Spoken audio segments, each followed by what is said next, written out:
Чоноо харамгийн тархас нөөцийн судалгааг бол борон хийж гүйцэтгсэн байгаа. Тэгээ мөн биднэрт яг тухайн судалгаатайгаа уялдуулаад чоноо харамгийг үе задимлын эксплантаар нь гаргаж авах судалгааны ажлыг хийж гүйцэтгээд нэг оюун өмчийн патентыг бол гаргаж авсан.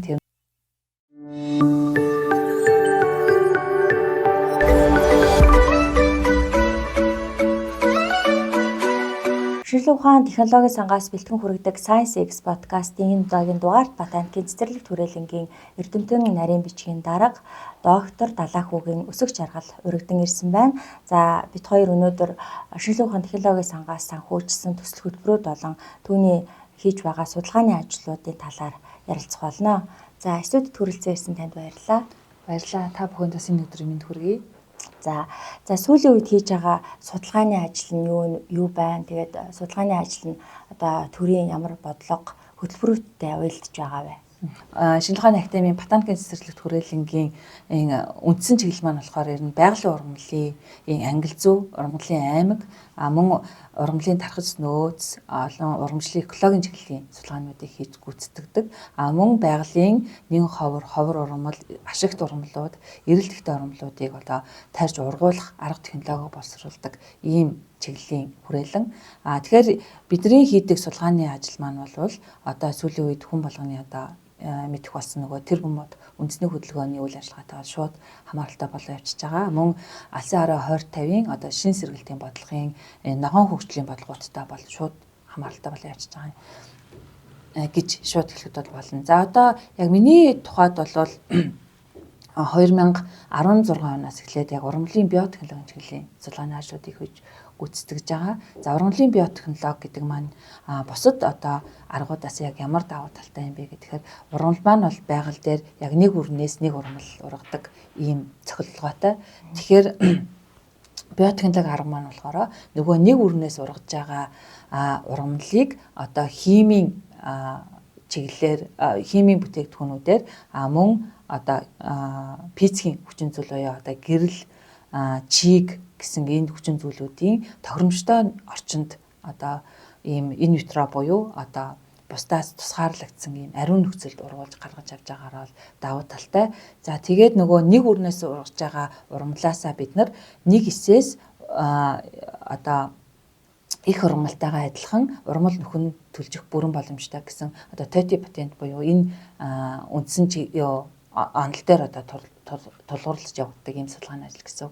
Тэгэхээр ургамлын нэг үрнээс ургасан бичил ургамлаасаа бид нар үе задимлын эксплант буюу одоо меридемлэг хэсгээс нь одоо үе задимлын эксплант аваад тэндээсээ нахаа нөхөн төлжүүлээд нахаагаа үндэслүүлэх байдлаар одоо их ургамалтайгаа адилхан ургамлыг энэ витро нөхцөлд гаргаж авч байгаа ийм технологи баггүй юу? Тэгэхээр одоо тэр бом мод төсөл бол маш олон модыг л одоо ингээл шууд ингээд хаан тарих уу тэр газар наваач тариад байна шүү дээ. Тэгэхээр ингээд бүр гадаа ингээд тарихад бэлэн болсон ийм ургац суулгац байгаад байгаа байхгүй.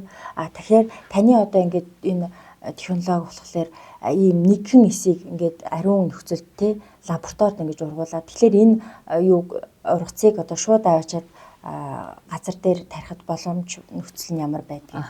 Одоо ер нь бол энэ витро нөхцөлд гээд за энийг аваа ярьч те. Энэ витро нөхцөлд гэхээр ер нь бол нөгөө гадаад орчны стресс хүчин зүйлээс тусгаарлагдсан юм нөхцөл байхгүй юу? Нөгөө салхи одоо чигшил те дулааны юм нөлөө бол байхгүй. Одоо энэ болохоор яг ямар ургамал ямар мод? Энэ болохоор яг нөгөө хавтга навчт бус гээд манай орны ойн сан чинь одоо нийт 100% гэж үзэхэд ойн сангаа 100% гэж үзэхэд нэг 74% нь болохоор нөгөө навчис шилмэст модууд үлдсэн хувь нь болохоор заган ог хилээд идэв ш. Тэгэхээр нөгөө навчис шилмэст буюу одоо 74%-ийг нь бүрдүүлээд байгаа ойн сангийн маань 10 гаруй хувийг нь болохоор энэ хавтга навчт бус эзэлдэг босны төрлийн зүйлүүд эзэлдэг. Тэгэхээр энэ хавтга навчит бос маань бол ойн сангийн бас тодорхой хувийг эзлээд байгаа учраас бид нэр энэ ургамлыг одоо биотехнологи аргаар үржүүлж гаргаж авах технологи боловсруулах арай бага хэмжээтэй байдаг гэсэн үг юм тийм үү? Үгүй 10% гэдэг маань болохоор ер нь бол их байхгүй. Ойн дотор чинь ганцхан мод ганцхан төрлийн мод нь 10% эзэлсэн цаана нөгөө шинс байгаа, нарс байгаа тий. Босоод одоо навчид моднууд байх жишээний. Тэд нар ч үлдсэн нөгөө 60 хэдэн хувийг эзлээд байгаа гэсэн үг шүү дээ тий. За тэгээд яагаад бид нар яг хусыг сонгож авсан юм бэ гэхээр за нэгдүгээр шалтгаан маань болохоор тэр ойн сангийн 10% нь эзлээд байгаа юм байна гэдэг шалтгаан.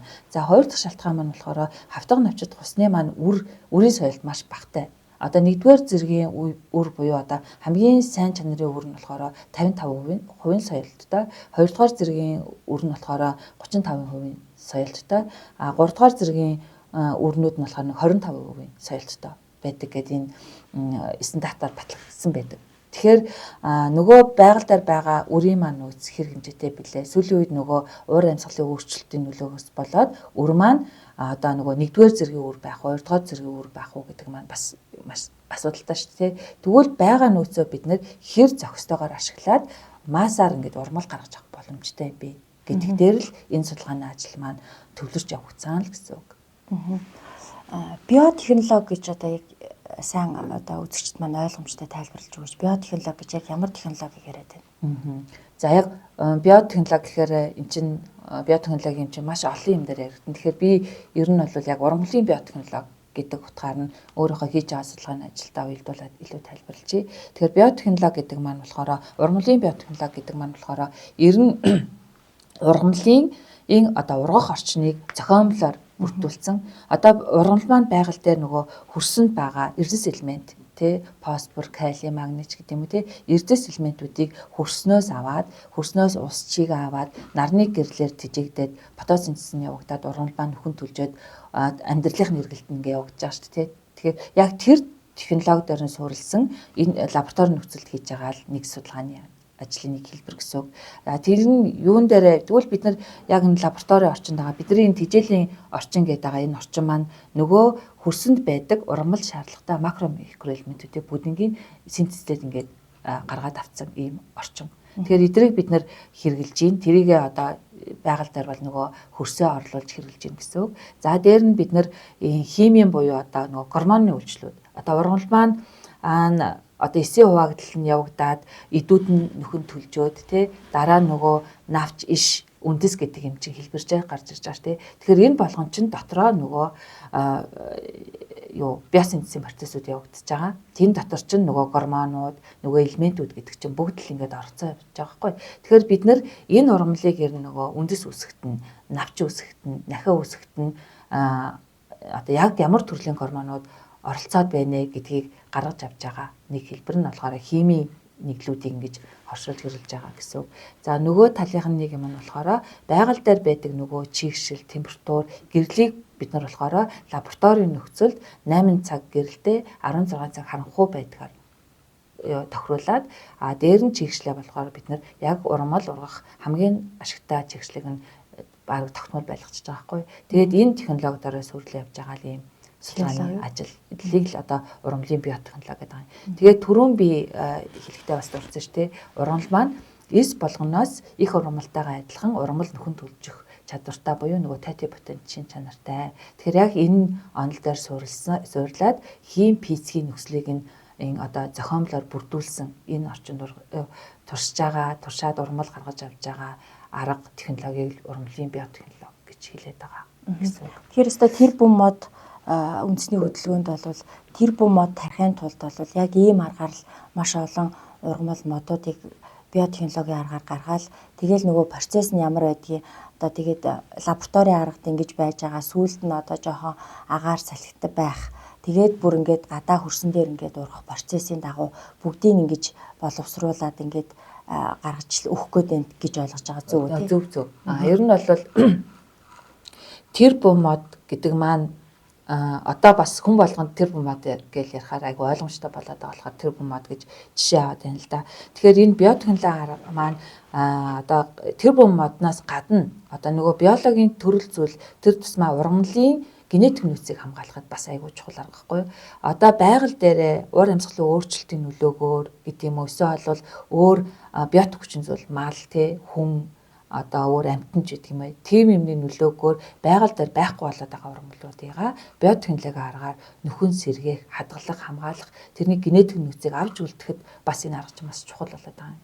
Тэгэхээр ганц нөгөө нэг тэр мод гэж тайлбарлах нь бас айгүй явцуул байгаа юм л да. Энд чинь цаашаа бас нөгөө ургамлын генетик нөөцийг хадгалж байгаа, хамгаалж байгаа нэг арга технологи болоо явчихж байгаа гэсэн үг. За тэр одоо бид нэр ингээд инвитро орчинд буюу энэ зохиомжтой хичээлийн орчин тусгай нөхцөлдөө, ариун нөхцөлдөө бид нэр ингээд ургамлаа гаргаад авчлаа. Тэгэхээр бид нар ч гэсэн нөгөө нэг хүүхэд ч гэсэн өлгийтэй байж байгаа л огцом өрөөний температур багасах юм уу, буурах тохиолдолд бол хатгаа авдаг ч юм уу, халуурдаг, хөлөөдөг гэх юм хариулт үзэлдэн шүү дээ. Тэрүүнтэй адилхан ургамал ч гэсэн бид нар одоо ийм ингээд тохиромжтой энэ нөхцөлдөө эн чинь тасаа зогссон байдаг. Тэгэхээр энээс бид нар нөгөө гадаа талбараа шууд гарах юм ба шууд стресст орно. Тэгэхээр бид нарыг энийг алхамдаа нөгөөхөө баг багаар дасгана. Лаборатори нөхцөл хөрсөндөө дасгаад нэг 60 хоногтой байлгаж жагаад хөлөмж рүүгээ шилжүүлээд хөлөмжөндөө дасгаад дараа хавар юм уу 1 жилийн дараа гадаа талбай руугаа нөгөө нөхөн сэргээл тийм үү эсвэл ногоон байгууламж руугаа гарах байдлаар энэ алхамаар нөгөө энэ ажил маань явагдчихэж илүү үр дүнтэй болно. Тэгэхгүй нөгөө яараал за газ гаргачих гэл ингээ гарах юм бол нөгөөх маань бидний ажил бол ингээд үр дүнгүй болох магадлал ер нь бол өндөрснөө л гэсэн. За одоо шинжилгээ ухааны технологийн сангаас та ямар төсөл дээр ажилласан бэ? Ер нь ямар үр дүн гарсан бэ? Одоо үр дүн гэдэг юм бол бас манай чоноо харамг цай байна л да таны гаргасан бас бэхэн нүд гэд брэнд байна. Тэгэхээр энэ шинжилгээ ухааны технологийн сангаас авсан төслийнхаа талаар ямар төслүүд дээр ажилласан бэ? Ямар үр дүн гарсан бэ? За би 2017 оноос эхлээд чоноо харамг дээр судалгааны ажлууд хийж эхэлсэн. Чоноо харамгын дээр яагаад хийх болсон юм бэ гэхээр ер нь тухайн үед яг чоноо харамгийг одоо хятадууд одоо бас нутгийн ард иргэд нөгөө ихээр ингээд жимсийн түүгээд байгальд бол айгүй тийм сөрөг нөлөөллүүд үзүүлээд эхэлсэн. Тэгэхээр яг миний анх төслөө дэвшүүлсэн санаа маань яагаад энэ чоноо харамгийг энэ хүмүүс ингээд сонирхоод байгаа юм болоо? Эний биологи техникл нь яг ямар байд юм бол энийг биотехнологи аргаар үржүүлэх боломж байдаг болов гэл ингэж бодож байгаа дэр нь бол анхныхаа төслийг шинжилгээ ухааны технологийн сан руу одоо төслийн саналаа явуулж байсан. Тэгээ 2017 оноос эхлээд 2022 он хүртэл би 2 төслийг авч хэрэгжүүлсэн. Нэг нь бол инновацийн төсөл, нөгөөх нь бол байгаль орчны яамны захиалга төсөл. Ийм 2 төслийг хэрэгжүүлсэн байгаа юм. За эхний төслийнхөө хүрээнд болохоор бид нар энэ биологийн чоноо харамгийн биологи техниклийг нь тодорхойлох ажил дээр илүү төвлөрөөд энэ цайны технологи гаргах дээр төвлөрж ажилласан. Мөн энэ ажлынхаа хүрээнд мэдээж бид нар байгалийн ургамал, байгалийн биологи одоо ямар нэгэн бодгалаар бид нар бүтээгдэхүүн хийгээд цаашаа хөгжүүлэх жагаа бол нөгөө түүхий эдийн маань тархацсан ямар байдгийг, нөөц нь ямар байдгийг тий тухайн ургамлыг тавьж оруулах боломж байна уугүй юу гэдэг юмыг заавал давхар судлах ёстой гэж би ер нь бол боддог.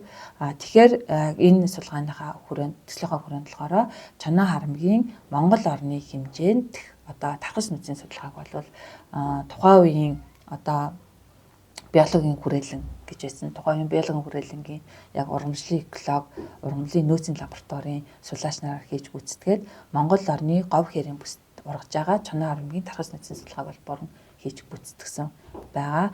Тэгээ мөн биднэрт яг тухайн судалгаатайгаа уялдуулаад чоноо харамгийг үе задимлын эксплантаар нь гаргаж авах судалгааны ажлыг хийж гүйцэтгээд нэг оюун өмчийн патентыг бол гаргаж болохоор яг энэ үе задимлын эксплантаас ургамал хөндлөжүүлэх дээр төвлөрсөн нэг юм оюун өмчийн патент гаргаж авсан. Мөн тухайн ажлынхаа хүрээнд энэ бэхэн нүд гэдэг цайны технологиг боловсруулад энэ жимсээ яаж боловсруулах вэ те ямар градуст яаж хатаах вэ энэ дотор байгаа нөгөө микроорганизм нь яг юу байна те гэдэг чиглэлийн бүх судалгаануудыг хийгээд технологи бас гаргаж авсан. За дараагийн саяныхаа төсөлтөд уялдуулаад ер нь бол бэхнүүдээ ярьчигээ бодчихлоо. За тэгээ бэхнүүдийн хувьд болохоор бид нар ингээд ийм биологи техникт өндөртөө ийм жимсийг одоо гадны орнуудад болохоор энэ чоноо харамгаар чинь цай хийгээд Европын орнуудад руу экспортоор гаргаад айгүй өндөр үнэтэй борлуулагдаад байгаа байхгүй. Тэгвэл бид нар яг энэ цайгаа хийж үзье гэд шинжилгээ ухааны академийн одоо инновацийн хилцс болон одоо тэр үед болохоор шинжлэх ухааны академи нэг интерпиранер 21 гэж судлаач оюутан бэлтгэжсэн. Тэр судлаач оюутны хөтөлбөрийн хүрээнд бид нэр 2 баг хуваагдаад нэг баг нь болохоор энэ бэхнүүд гэдэг энэ брэндийг хөгжүүлэхдээ ажиллаа явж байсан. Тэгээ одоо үр дүн нь бол ингээд та бүхэнд харагдаад байж байна. За дараагийн төслийн хүрээнд бид нар юу хийсэн бэ гэхээр байгаль орчны яамнаас биднэрт тухайн энэ чанаа харамг гэдэг ургамлыг тарьж ургуулах боломж нь юу вэ? Тарьж ургуулах технологи нь юу вэ гэдэг ийм гол даалгавартай ийм төсөл байсан. Тэгээ эднийхээ хүрээнд болохоор бид нэр өмнөх судалгааныхаа ажлаар бол үе зайдамлаар бол энэ чанаа харамгийг ингээ хөгжүүлэх боломжтой юм байна гэдгээ гаргаад бид нар патентээ мэдүүлээд авцсан байсан болохоор илүү нарийсаад тэгвэл бид нар үе зайдамл гэдэг маань нөгөө нэг мэрсэмлэг хэсгүүдээс нь урмал хөндлөжүүлээд аваад байгаа нэг нөгөө биотехнологийн нэг аргын нэг хэлбэр нь шүү дээ. Тэгээ нөгөө хэлбэр нь болохоор шууд бас арга буюу одоо нөгөө эсээс нь эд буюу одоо калус одоо эсийн одоо төрөлжилтөнд ороогүй эсийн бөөгнөрл гэж хэлээд байгаа нөгөө калус гэдэг юм маань тэр калусыг үүсгээд калусаасаа нахиа нөхөн төлжүүлэх замаар урмал гаргаж авч байгаа тэр технологиг болохоор 2 дахь төслийнхаа хүрээнд бид нэр технологи боловсруулад бас оюун өмчийн патентээр бол баталгаажуулсан байгаа. За тэгэхээр нөгөө өмнөхөөсөө юугаараа даваатай болоод байгаа юм гэхээр өмнөх нь бол бид надад үе зайдамлыг хэсгээс нь дахиад нөхөн төвжүүлээд авчижсэн бол сүүлийнхтэй нь болохоор навчнаас нь эксплант буюу жижигхэн дөрвөлжин хэсгүүдийг тайрж аваад тэндээс нөгөө эсийн шүүс нь ялгараад нөгөө калус гэдэг юм үүсээд нөгөө калусыгаа бид нахиа нөхөн төлжүүлэхэд оролцдог гормонуудаар үйлчлээд өгчхөөр нөгөө эсүүд маань хоорондоо төрөлжилтөнд оронгуудаа эд үүсгээд тэгээ тэр эдээс нь нөгөө навч нахиа үндэс үүсэх замаараа явж байгаа тэр технологи болохоор шууд бас арга гэдэг юм. Тэгээ тэр технологи нь бол 2 дахь судалгааны ажлын төслийн хүрээнд гарсан. Тэр төслийнхөө хүрээнд бас бид нэр тухайн ургамлыг бид нэр энэ нутраад гаргаад авчлаа. Тэрийгээ бид нэр алхам гадаад талбаа руу гаргана тий. Тэгвэл гадаад талбайд гаргаад тарихад яг нөгөө услгааны норм нь яг ямар байх ёстой юм. Нөгөө физиологийн процессыг нь ямар нөхцөлд хамгийн одоо боломжит түвшиндөө явж гин тий. Одоо хлорфил, потасин, усны горим тий, усны потенциалын ийм физиологи үзүүлэлтүүд маань ямар үедээ хамгийн сайн байна гэдгээр нь үзүүлэлтээр нь бид нэр услгааны нормыг бас тогтоож өгсөн. Ийм ажлуудыг бол 2 төслийнхөө хүрээнд хийсэн юм. Тэгээд энэ төслийнхөө хүрээнд болохоор бид нэр Дунд Хов аймгийн Сайн цагаан сумд одоо харамгийн тархас нутаг бол биш. Тэгтээ ер нь бол харамгийг ургуулахад, тарьж ургуулахад, нутагшуулахад бол газар зүй геоморфологийн хувьд бол хамгийн боломжтой ойрын цэг гэж үзээд бид нэр Дунд Хов аймгийн Сайн цагаан сумд нэг 5 га газарт харамгийн одоо биотехнологиор гаргаж авсан харамгуудаа нутагшуулах, тармилжуулах чиглэлийн судалгааг 2021 оноос эхлээд хийсэн.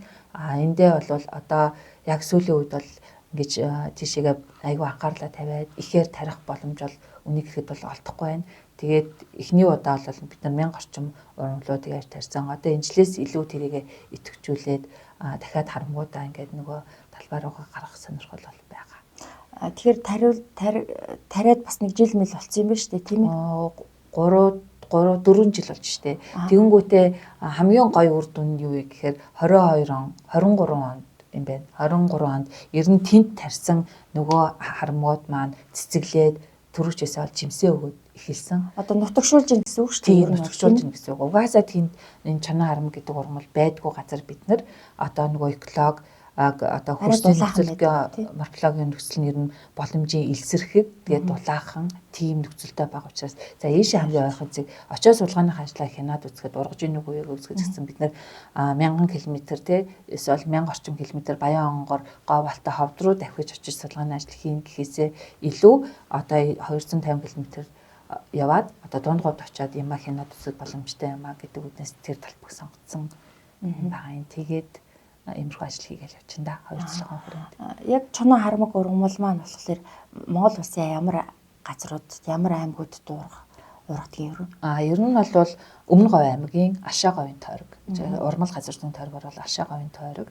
Тэгээд Говьалтай, Баян хонгор, Ховдын зарим сумуудаар ингэж ургадаг юм байна. Ер нь бол маш тийм илсэрхэг, хужирлаг ийм хөрсөнд ургадаг юм байна. Ер нь бол нөгөө ургас ховрдсон ургамалд орж ийн үү одоо яг ямар ургамалд орж ийн? За яг нөгөө нэг юугаар статусаараа бол энэ ховор урмал бол биш. Тийм статус бол одоогоор байхгүй. Одоо сүүлийн үед бол нэлээд ашиглалтанд өртөж байгаа л урмал. Сайн гэдгийг хүмүүс мэдсэн учраас их түүж тийм болохоор манайхны нөгөө нэг алдаа чинь тийм шүү дээ. Сайн гэж мэдэнгүүтээ тэрийгэ яаж байгальд ээлтэйгээр ашиглах уу гэж бодхоос илүү шууд масаар нь л авдаг. Ийм чинь нөгөө буцаад экосистемд сөрөмөлөө үзэл явуулж байгаа байхгүй. Чонон харамг ургамал маань одоо яг нөгөө бүр ингээд задлаад үзэх юм бол дотор ямар элементүүд байдгийг, тэр элементүүд нь хүний биед одоо яг ямар сайн үр дүн нөлөөтэй, юунд илүү сайн байдгийг.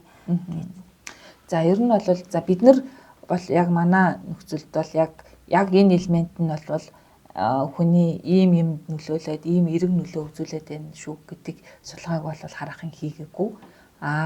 Гадны орнууд бол маш ихээр хийцэн. Одоо энэ чонон харамгааны ийм жимс маань усанд дуусахаар ийм ягаан үсгдэг. Тэр нь болохоор антицианин гэдэг нэгдэл. Энэ антициан гэдэг нэгдэл маань болохоор нөгөө антиоксидан шин чанар өндөртэй. Болохоор одоо тэр хүний биед нойр хөдөлж гэдэг юм уу те. Одоо тэр сахарын эсрэгч гэх юм уу тийм нөлөөнүүд үзүүлээд идэм шиг. Тэгэхээр бусад орны судлаач нар бол яг ингэж нөлөө үзүүлж гинэ үү гэсэн судалгааны ажлууд бол маш их байдаг. Бид нар бол бас ярихдаа бол энэ хүмүүсийн судалгааны ажил яг ингээд ийм эргэн нөлөө үзүүлэх юм баталсан байна л гэж ярьдаг да юм цааш. Чонон харамгийг болохоор одоо ингээд төсөл хөтөлбөр нь бол одоо үргэлжилж байгаа юм уу? Цаашид одоо ер нь ямар төсөл дээр судалгааны ажил дээр ажиллаж байгаа вэ? Чонон харамгийг болохоор одоо өмнө ярьсан чинь биотехнологийн судалгааныхын ажлыг шууд бусаар ингээ үржүүлэх боломжтой гэдгийг батлаад тэгээ патентууд аваад бол оюун ухамсаар баталгаажуулсан. За одоо бид нар чонон харамгаа бас хайсныг бол хаяагүй. Бид нар болохоор чонон харамг дээр үржлүүлэх хийж байгаа судалгааныхын ажил болохоор чонон харамгийн гангийн стресс одоо уур амьсгалын өөрчлөлт ихт явагдаад байгаа үед одоо нөгөө ургамал маань ер нь ган ч юм уу давс ч юм уу ийм стрессүүдэд хэрхэн тэсвэрлэдэм болоо хэр хэмжээ хүртэл тэсвэрлж чаддсан болоо гэдэг судалгааны ажил дээр бас Монгол Улсын их сургуулийн биологийн тэнхимийн багш нартайгаа хамтраад ийм судалгааны ажил хийж байгаа. Мөн хүмүүсийн биологийн тэнхим болон хүмүүсийн хэрэглээний сургуулийн одоо хүрээлэн буй орчин инженерчлэлийн тэнхимийн судлаач багш нартай хамтраад хүрээлэн буй орчинд одоо сүүлийн үед маш дэгдээд байгаа нөгөө хүн металлын бохирдол гэдэг юм аяг их болоод байгаа шүү дээ. Тэгээ хүн металлын бохирдол буюу одоо гол Монгол орны одоо хот сүрэн газар эсвэл уул уурхай олборлж байгаа газруудад их бохирдоод байгаа зис ч гэдэг юм уу те хүнцэл хар туглаг зэрэг бохирдлуудыг энэ ургамал маань хэрхэн шингээж авдаг юм бэ наа шингээж авдаг юм байна уу эрэмдац хийд юм байна уу хийдгүй юм байна уу гэдэг судалгааны ажлуудыг хийгээд явж байгаа. Тэгээ яг сүүлийн 1-2 жил болвол харамгийг бид нар бол зэсийн бохирдлыг тодорхой хэмжээгээр өөртөө хуримтлуулж одоо нөгөө хүрээлэн буй орчин буюу одоо хөрснөөс тодорхой хэмжээгээр зэсийг өөртөө шингээж авдгийг бол судалгааныхаа үр дүнгээр бол баталж харуулад ингээд судалгааны ажил маань үргэлжлэн явж байна. Нэмэлтээр одоо бид нар өнгөрсөн жил болохоор манай одоо ботаникийн цэцэрлэгт хүрээлэнгийн ургамлын стресс физиологийн лаборатори маань 2021 оноос яг өөрийнхөө лабораторийн үндсэн чиглэлтэй болохоор биоэрэмтац гэдэг ийм чиглэл оруулж ирсэн. Тэрнийхээ хүрээнд болохоор тойруулах жамб гэдэг Монгол орны одоо энэ байгальд ургадаг тойруулах жамб гэдэг энэ ургамлаар хар туулганы бохирдлыг хэрхэн эрэмтац хийх юм бэ гэдэг судалгааны ажлуудыг хийгээд өнгөрсөн жил бас судалгааны ажил бол маш ийм гой үр дүнгууд гаргасан. Энэ хар тоглохыг бол энэ тойруулах жамб гэдэг ургамал маань яа гэм бэ? Өөртөө шингээж авд юм байна. Нөгөө хөрсөнд байгаагыг маш ихээр ингээд шингээж авсан үр дүнгууд тэрийг бид нар физиологийн үзүүлэлтээр баталж байгаа. Энэ дээр нь анатомийн үзүүлэлтээр баталж байгаа. Дээр нь одоо нөгөө хүн хар туглах буюу элемент маань тухайн ургамалдаа орж үгүй юу хөрсөндөө хэмжээтэй байна. Ургамалдаа хэр хэмжээтэй байна. Бид нар нөгөө эхлээд хөрсөө бэлтгэхдээ болохоор аюултай хүлцэх гэдэг ингээд төрөл бүрээр хөрсөө нөгөө хүн металлаараа бохирдуулаад зохиомлоор бохирдуулаад өгч байгаа. Тэгээд тэн дээрээ тойруулах жамбаа тариад үзэхээр хөрсөн дээрээ хэр үлдсэн байна, ургамалдаа хэр хэмжээгээр шингэсэн байна гэдгийг одоо тэр элементийн анализаар батлаад тийм судалгааны ажлуудыг хийсэн. Тэгэхээр яг тойрогч амбийн хувьд бол хар тоглохыг маш ихээр одоо шингээж авсан. Өөртөө шингээгээд гарсан. Тэгэхээр яагаад заавал хар тоглох гэж бодож байгаа хэл та тий. Тэгэхээр хар тоглох чинь болохоор одоо энэ нөгөө шатхан түгэх станцууд тий. Тэгээ нөгөө хог хаягдлууд дас үүдэлтэй юм хар тоглохны бохирдол энэ хүрээлэн борчин маш ихээр бий болдог. Тэгэхээр энэ бол бас одоо Улаанбаатарын хэмжээнд ч гэдэг юм уу газрын хөрсөн маш их шингэсэн байгаа. Бас энэ одоо яригдаж эхлэхгүй ч гэсэн ирээдүйд бол яригдах юм сэдв болчиход байгаа байхгүй. Тэгэхээр бид нар бас ийм чиглэлийн судалгааны ажлуудыг хийж байгаа. Тэгээ хар тугалган маань болохоор хүний биед болохоор нөгөө тарих мэдрэлийн системд ийм сөрөмлөө үзүүлдэг гэдэг ер нь бол судалгаанууд айгүй батлаа гаргаад ирсэн мэт юм лээ. Тэгэхээр яг энэ чиглэлийн судалгааны ажлууд хийж гин.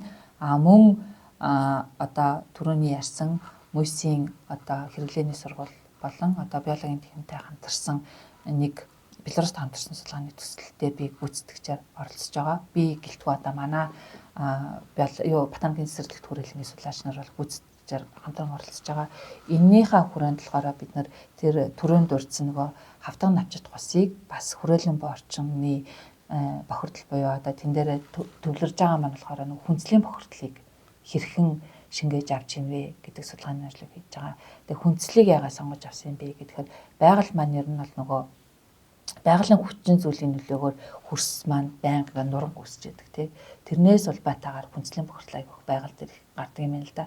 Тэгэхээр тэгвэл энэ байгаль дээр ялангуяа нөгөө ой санд энэ ургадаг энэ хус маань энэ хүнслийн бохирдлыг хэрхэн шингээж авч яана гэдэг ийм судалгааны ажлууд бас хийж явж байгаа. Дараагийн нэг төсөл маань болохоор 2022 оноос эхлээд шинжилгээ ухааны технологийн сангийн одоо суурь судалгааны төсөл авч хэрэгжүүлж байгаа. Энэ төсөл маань болохоор хязгаарлан мөтмөл тархалтай сарнайн зүйл ургамлуудыг биотехнологи аргаар үржүүлэх гэсэн юм сэдвтэй ажил.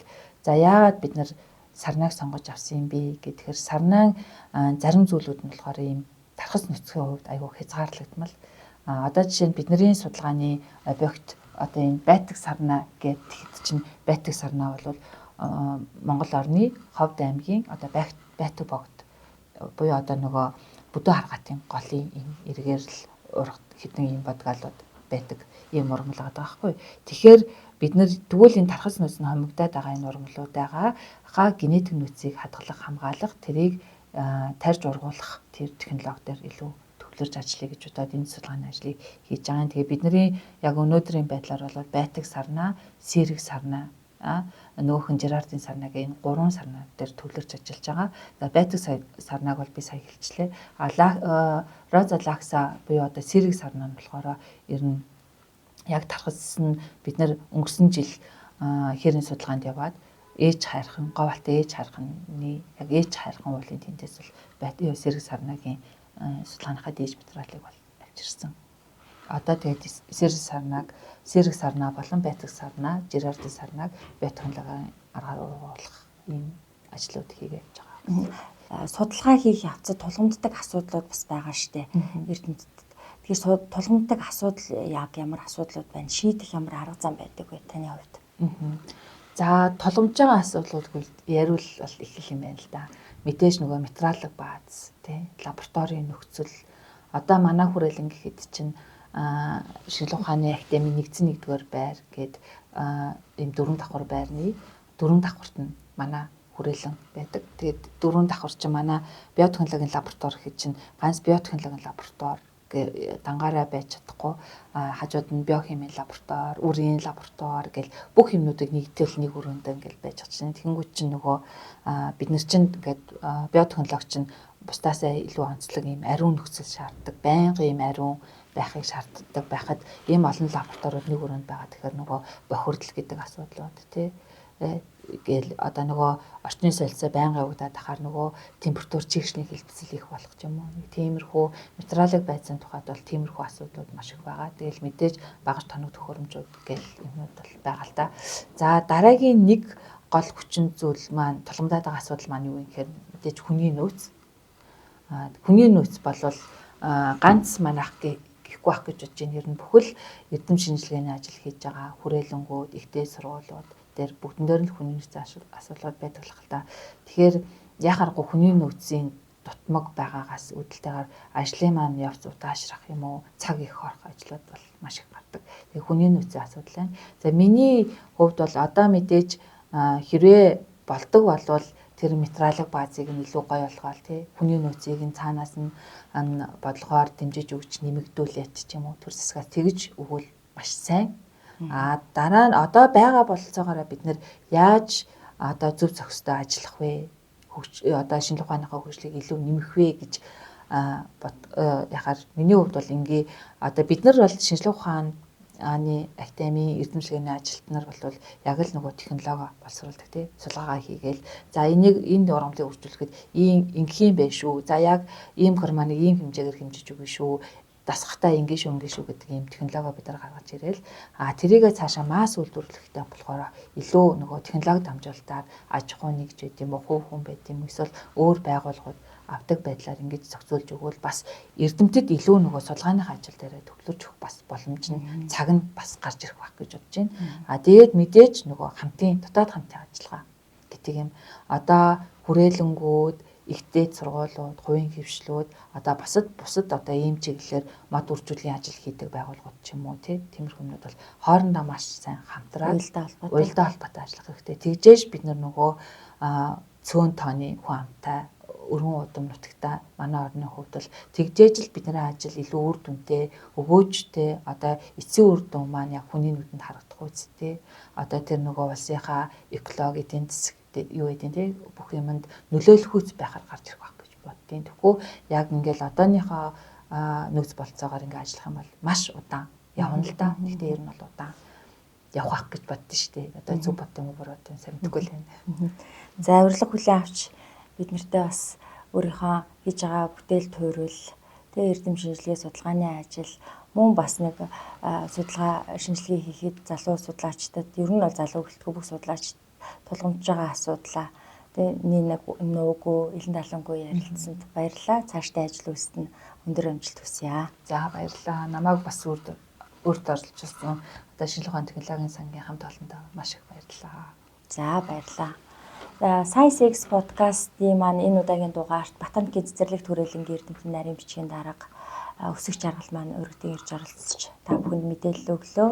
За өсөг жаргалын маань гаргаж авсан бүтээгдэхүүн бол бэлэн болсон бүтээгдэхүүн байгаа чоноо хармаг цай гэд та бүхэн цайг худалдан авахыг хүсэх юм бол мэдээлэл технологийн паркийн нэг давхурт байрлах инновацийн дэлгүүрээр маань зочлоорой гэж хүсэж байна. За ингээд дараагийн дугаараар дахин уулзтлаа. Түр баяртай.